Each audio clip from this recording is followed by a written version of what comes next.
Muito boa noite a todas e todos. Estamos dando início ao 6º Congresso Internacional de Literatura para Crianças e Jovens, Agenda 2030, Resistências e Reexistências. Esse é um evento que acontece organizado pela Pontifícia Universidade Católica de São Paulo, pelo Programa de Literatura e Crítica Literária da PUC. Eu me chamo Samir Mustafa, trabalho na Secretaria Municipal de Educação de São Paulo e hoje terei o prazer de mediar as apresentações do dia e terei agora a primeira participação de hoje. Eu vou já colocar a apresentação na tela, porque estava estranho, estava só meu rosto pequenininho, né? Agora sim. Vou ter a primeira palestrante da noite, que é a professora Ana Paula Vargas. Deixa eu já colocar ela na tela. A professora Ana Paula Vargas, ela é formada em Educação Física e em Pedagogia, professora do Centro de Educação Infantil desde 2006 e professora de Ensino Fundamental e Médio desde 2008 na Rede Municipal de Ensino de São Paulo, onde eu trabalho. Eu sou da Secretaria Municipal de Educação de São Paulo. Então, agora à noite, nesse simpósio, que é o Simpósio 4, nós falaremos muito de mediação literária. Então, vamos ter alguns pesquisadores ou professores com relatos de prática falando da importância de formas de mediação em espaços públicos, em espaços sociais. E a primeira apresentação de hoje falará sobre educação infantil, a primeiríssima infância. Então, muito obrigado, professora Ana Paula. Vou passar a fala para você. Todas as comunicações, todos os palestrantes vão ter 15 minutos de fala, depois eu retomo para conversar, para a gente interagir um pouco, ou se tiver dúvidas também, fiquem à vontade, quem está aqui na sala, para colocar comentários, dúvidas, apontamentos. Eu vou interagindo com vocês também, e nós teremos uma lista de presença, que ao longo do encontro nós encaminharemos aqui pelo chat para vocês. Falei bastante, mas agora passo a fala para a professora Ana Paula.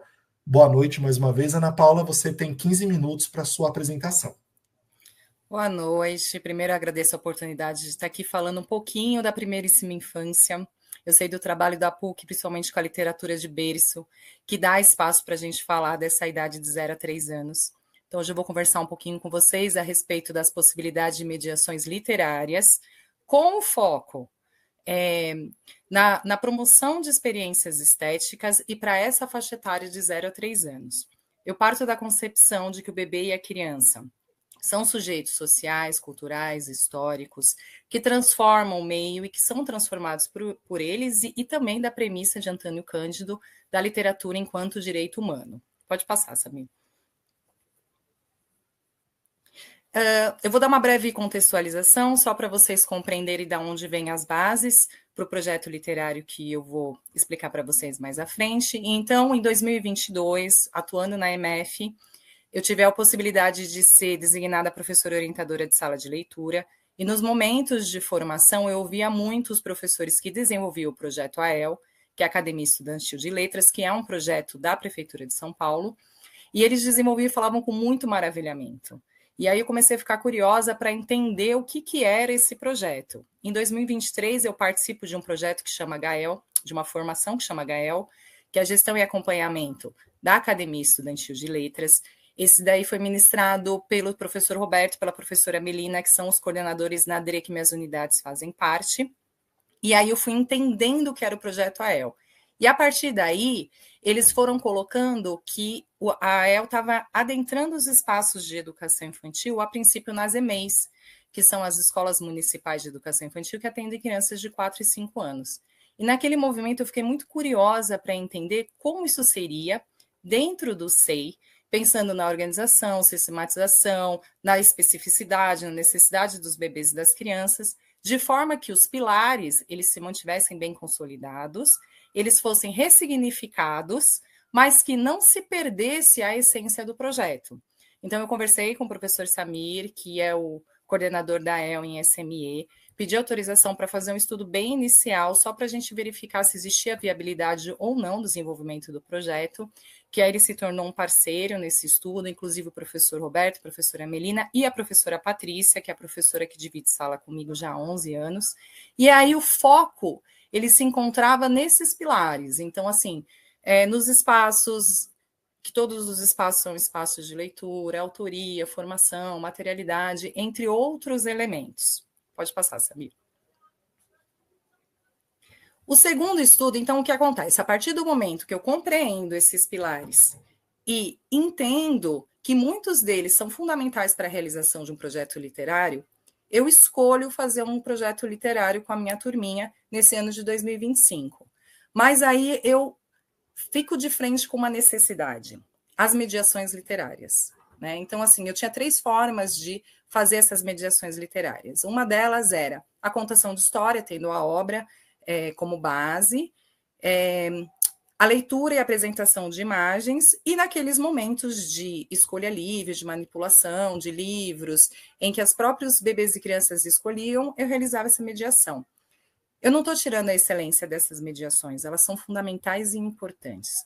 Mas eu entendia que eu precisava trazer um novo movimento para que as crianças elas se surpreendessem, para que elas se envolvessem de uma forma diferente do que elas estavam acostumadas. E aí eu organizei o projeto literário que eu vou explicar para vocês a partir de agora. Pode passar, Samir. Então, aqui o projeto literário, ele vai acontecer dentro de algumas etapas, para cada obra que for pensada. Então, primeiramente, a escolha da literatura, eu realizava de 2 formas. Uma, quando eu me deparava com uma obra literária que eu via a potência para desenvolver com as crianças uma mediação que pudesse promover uma experiência literária, ou nesses momentos de exploração e manipulação das crianças, que eu percebia um interesse, ou de um grande grupo, ou de uma criança, ou de 2, 3 crianças. Em ambos os casos, eu retirava essas literaturas e eu passava por 2 movimentos. O primeiro, que era uma análise estrutural, então, em relação à composição das imagens, se elas traziam algum estereótipo que podia impactar na identidade das crianças negativamente, ou a própria narrativa, as relações entre imagem, narrativa, como elas se compunham, a própria materialidade do livro. Então, era uma análise estrutural. A partir dessa análise estrutural, eu realizava um movimento de poder passar por essa experiência estética. Então, eu lia em diversos momentos, várias vezes, buscando entender o que me impactava, quais eram os elementos que me impactavam ali e como. E a ideia disso não é que eu quero que meu bebê e minha criança, eles vão ter a mesma experiência literária, de forma contrária.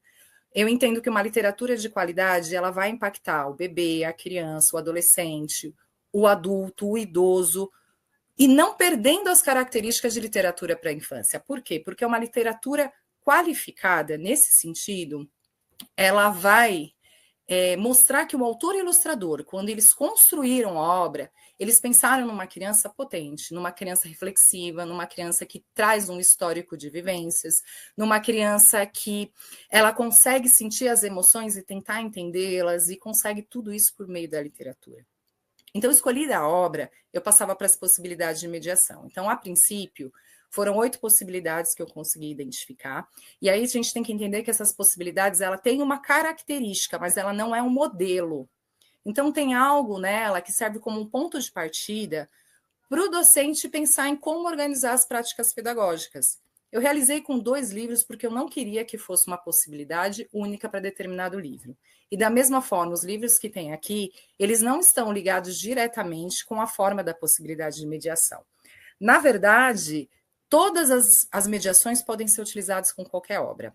E aí vai ter a dependência de você conhecer sua turma, entender a necessidade dessa turma e como você vai trabalhar aquela literatura, aquele tema, aquela profundidade e sensibilidade da obra com eles. Pode passar, Samir.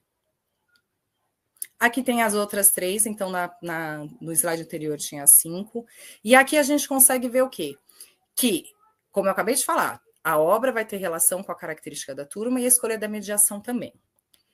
Mas essas mediações, elas podem ser utilizadas em conjuntos. Então, eu posso pegar uma mediação, juntar com outra mediação e transformar aquilo num movimento e num momento muito diferenciado para as crianças. E isso vai qualificando essa mediação com os bebês e crianças. Pode passar, Samir. A partir daí, a gente começa a escolher o número de participantes. Então, ela pode ser individualizada, um professor e uma criança, pequenos grupos, 2, 4, e aí vai depender do tamanho da turma, ou grandes grupos. E os grandes grupos podem chegar até a totalidade da turma. Todas as mediações, elas aceitam todos esses números de participante. Então, o professor, quando ele vai construindo e planejando essa mediação, ele vai se atentando a esses detalhes. Quais são os elementos que vão se relacionar de uma forma mais qualitativa para o momento da mediação literária? Então, são pequenos detalhes que vão fazer toda a diferença. A partir daí, a gente começa a pensar no espaço, entendendo que dentro da escola, todos os espaços são espaços de leitura. Essa articulação entre obra, tema, possibilidades de mediação e característica da turma vai fazer com que seja necessário pensar num espaço que vai favorecer esse movimento da mediação. Então, o espaço ele precisa estar interrelacionado ali com a mediação que o professor optou por desenvolver, pelo ponto de partida que ele quis, para, de repente, constituir uma prática pedagógica em que essa mediação seja qualitativa, que ela seja de um envolvimento muito maior dos bebês e crianças. A periodicidade é a gente entender que o projeto, enquanto projeto, ele precisa acontecer dentro de uma rotina. A partir do momento que você consegue trazer essa rotina, uma vez por semana, 2 vezes por semana, os bebês e as crianças vão compreendendo e vão projetando aquele momento. Então, eles já são abertos para esse envolvimento e essa relação com a obra literária. O que acontece é que dentro da educação infantil, a gente tem um terreno que ele é incerto, mas ele é certo. Você sabe que pode acontecer muitas inferências, você só não sabe se vai acontecer. Uma febre, um machucado, uma sala mais agitada, um momento mais agitado. Então, isso, às vezes, acaba impactando no dia. E aí, por exemplo, você vai fazendo um espaço aberto e aquele dia chove, você vai modificar, vai readequar para outro lugar, mas você pensou na importância daquele espaço, aquele espaço é significativo. Então, a ideia não é você reestruturar tudo aquilo que você pensou e todos aqueles detalhes que você achou que era necessário, mas aí é procurar um outro momento para que essa mediação seja desenvolvida. Então, o que eu fazia? Para não dar um espaçamento muito grande, eu sempre planejava 2 mediações, e aí dentro daquele cotidiano, eu sabia que ia ser naquela semana, o momento que eu percebia como mais adequado, porque já estava tudo planejado, eu realizava a mediação. A partir daí, a gente faz o desenvolvimento da mediação, o registro. Eu, particularmente, gosto muito de foto, mas enquanto mediadora, você não consegue registrar com fotos, porque você está tão envolvida com as crianças e com os bebês, porque eles te convidam o tempo inteiro para estar nesse movimento de mediação. Então, eu sempre chamei os ATEs da minha escola, que eles são muito legais para isso, então eles fazem os registros fotográficos. A partir daí, eu faço a avaliação, e aí eu busco o quê? Pegar essas fotos no mesmo dia para fazer interlocuções com aquele movimento que eu percebi, que eu observei e que eu vivi junto com os bebês e as crianças, porque a nossa memória é fraca. Então, se eu deixasse para muito tempo à frente, eu ia acabar esquecendo. Então, a ideia era realmente, naquele momento, eu pegar esse registro. Por quê? Porque no registro a gente consegue evidenciar as múltiplas linguagens. Entendendo que o nosso bebê e criança, ele está no processo de construção de sua oralidade. Então, dificilmente ele vai argumentar ou trazer os seus pensamentos oralmente, mas eles trazem, sim, com expressões faciais, expressões corporais, com apontamento, com balbucio, ou às vezes até com uma palavra ou outra que eles já sabem fazer. Então, o registro da foto é fundamental porque a gente consegue pegar aquele momento em que essas expressões elas estão muito fervorosas nesse envolvimento com o livro. E outro movimento de avaliação é que, após as mediações, esses livros voltam para o acervo da sala, e são os livros mais procurados, até livros que geram conflitos, mesmo que passe muito tempo. Então, ali você percebe que houve algum vínculo constituído entre o bebê e a criança, a obra literária, e foi por meio dessa mediação. E aí eu consigo, por experiência própria, dizer que nas outras formas de mediação, como elas estavam sendo muito comuns pela minha prática pedagógica, eu não via esse movimento das crianças e esse interesse em buscar as literaturas. E com essas mediações, eu passei a ver como eles buscavam, como eles queriam ter contato com essas mediações. Pode passar, Sabir.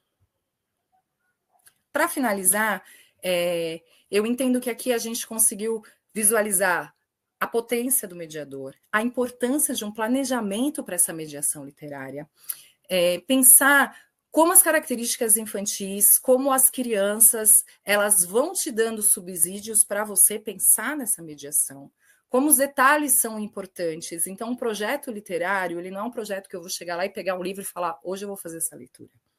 Na verdade, nenhuma mediação é, né? Então, assim, o próprio docente, ele precisa criar um vínculo com a literatura para conseguir fazer uma mediação qualificada. E não é uma mediação de apontamentos ou de uma construção de uma narrativa em que tudo isso parta, né, da cabeça ou da ideia ou da expectativa do próprio educador, mas assim, desse contato que a criança e o bebê vão tendo com a obra literária e vão ressignificando e pensando sobre si, sobre o outro e sobre o mundo que eles estão. E aí eu deixo 3 dicas, e a primeira, assim, nem todos os bebês e crianças vão participar. E aí pode ser de um momento que eles podem estar assim mais atraídos por outros elementos que tem no espaço, ou pode ser que ele não esteja à vontade com aquela obra. Então, ele pode estar incomodado, e aí você vai percebendo, conforme você vai apresentando a obra em outros momentos, com outras mediações, você percebe o afastamento daquele bebê e daquela criança. Então, ele não vai participar porque ela não é atrativa para ele. E tá tudo bem, porque isso é normal. E isso é importante porque traz a singularidade desse bebê e dessa criança.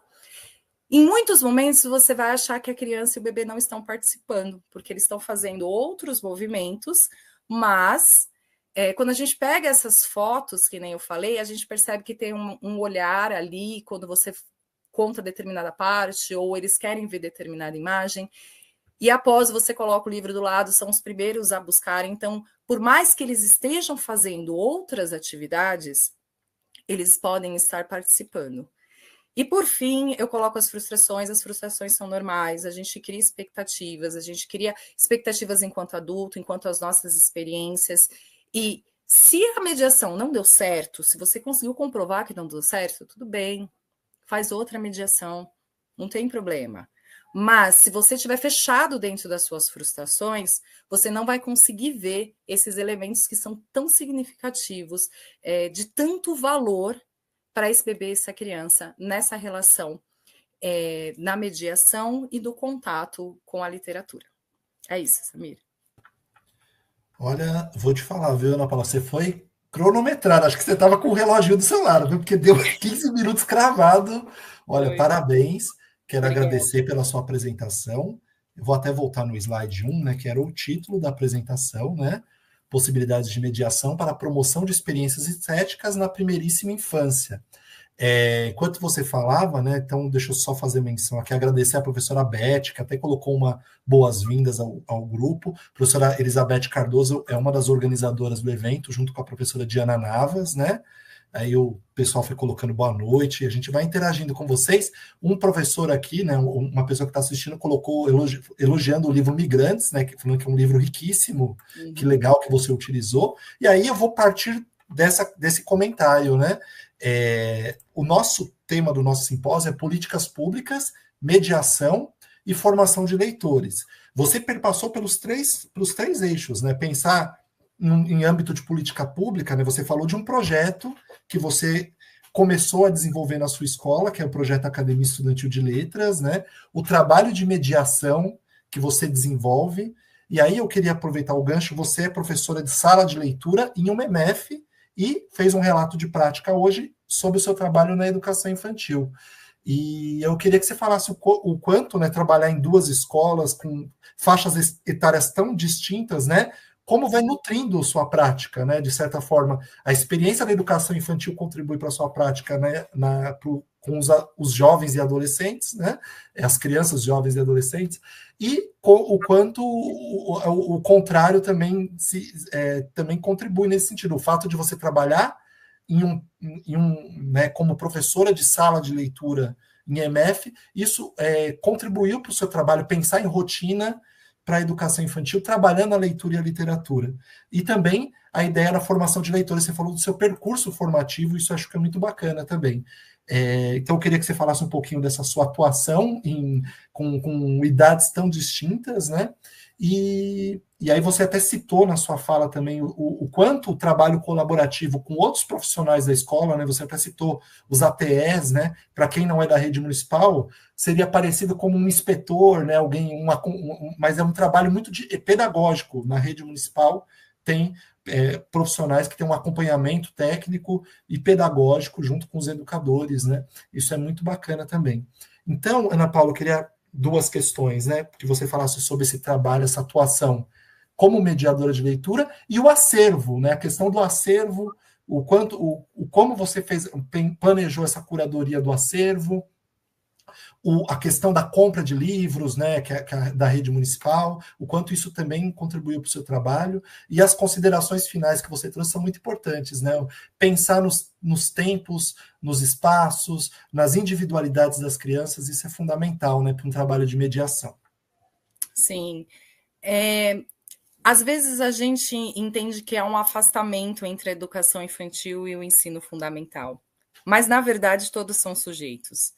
E a partir do momento que eu entrei na sala de leitura e que eu comecei a me deparar com as literaturas, que até então eu não tinha muito contato, e com as formações, né? Eu tenho feito bastante formação, tanto de SME quanto de DRE, eu fui conhecendo muita literatura. E ali eu fui vendo que, por mais que pareçam diferentes, eles são iguais. Eles são seres humanos, são sujeitos, são sociais, são culturais, e eles trazem isso na conversa, desde os meus bebezinhos, que nem eu falo, por meio das múltiplas linguagens, por meio do vínculo afetivo, por meio das relações que são estabelecidas, até o meu 9º ano. E eu dou aula do 1º ao 9º ano. Eu pego toda essa caminhada e geralmente eu pego eles no 1º para eles saírem no 9º ano.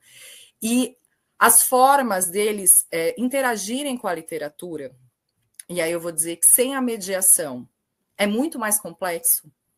E aí eu volto nesse assunto da mediação, que é aquela mediação que não vai te dando caminhos, você não vai direcionando o estudante, o bebê, a criança para pensar daquela forma, mas é dar espaço para essa escuta, dar espaço para essa fala, e aí eles começam a criar um vínculo com você em que eles passam a contar determinadas coisas, né? Então, por mais que pareça ser muito diferente, e eu falo que eu só peguei essa experiência, que ainda é pouquinha, porque eu estou só de 2022, na sala de leitura, foi ali que eu tive contato com as literaturas e comecei a entender esse movimento de relação, inclusive entender a literatura como direito humano, porque até então eu não tinha compreendido, na verdade eu não tinha nem ouvido falar a respeito sobre isso, e quando me falaram do Antônio Cândido, a sua defesa tal, eu falei, deixa eu entender.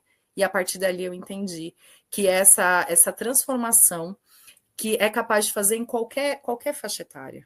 Em qualquer faixa etária. Então, dentro da sala de leitura, na verdade, a maioria do acervo eu conheci pela sala de leitura. E aí eu vou buscando lá no meu SEI. Então, eu descubro lá e às vezes eu levo o livro lá da MF para o SEI. Comecei a perceber que o 1º ano ele consegue sim se interrelacionar com literaturas que de repente parecem muito complexas.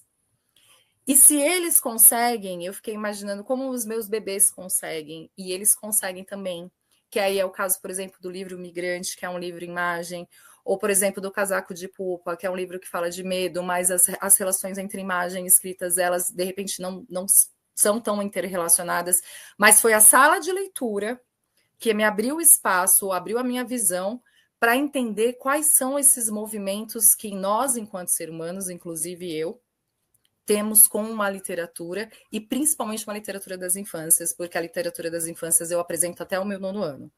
Né? Eu não faço distinção, começou a crescer, não, eu apresento até o meu 9º ano, e quando eles se deparam com essa literatura para as infâncias no 9º ano, e eles começam a entender que existe algo sensível e um fundo profundo ali, eles começam a se surpreender e procuram mais literaturas para as infâncias. Então, quando a gente pensa em relação tanto ao acervo, né? Então, acervo, eu comecei essa curadoria realmente por causa de um curso de formação que foi com a professora Elizabeth Cardoso, que ela trouxe, com o professor Fernando, e foram esses cursos que foram me dando um pouquinho de olhar para essa mediação e entender o que é um livro para as infâncias com qualidade, que vai trazer algo que seja transformador nessa mediação, e para entender o que são experiências estéticas.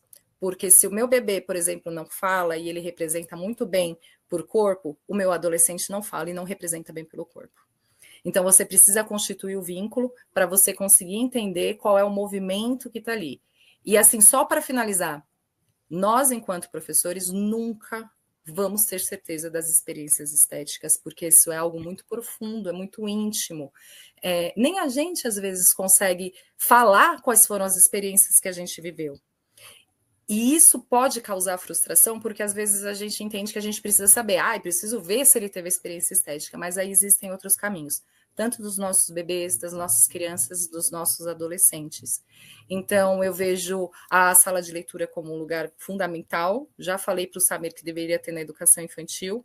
A gente tem que começar a pensar esse espaço de sala de leitura como um espaço em que os bebês e crianças adentrem e entendam que é o movimento dessa leitura, que foi mais ou menos o que eu pensei no projeto em relação à periodicidade. Muito bem. Quero agradecer mais uma vez, professora Ana Paula, parabéns pelo seu trabalho, né, em 2 escolas, fazendo a transformação, como o tema desse ano, né, a resistência, né, quanto o direito à literatura foi privado, tantos corpos, tantos sujeitos, né, e o nosso trabalho como mediadores, falando da importância da leitura e a literatura desde a barriga da mãe, né, o Antônio Cândido vai falar isso, né, desde a oralidade, dos acalantos, né, a vida inteira do ser humano, né? Então, essa conexão que nós fizemos na sua fala, né, dos adolescentes com os bebês, né, que são as 2 faixas etárias que você trabalha, acho que foi muito oportuna.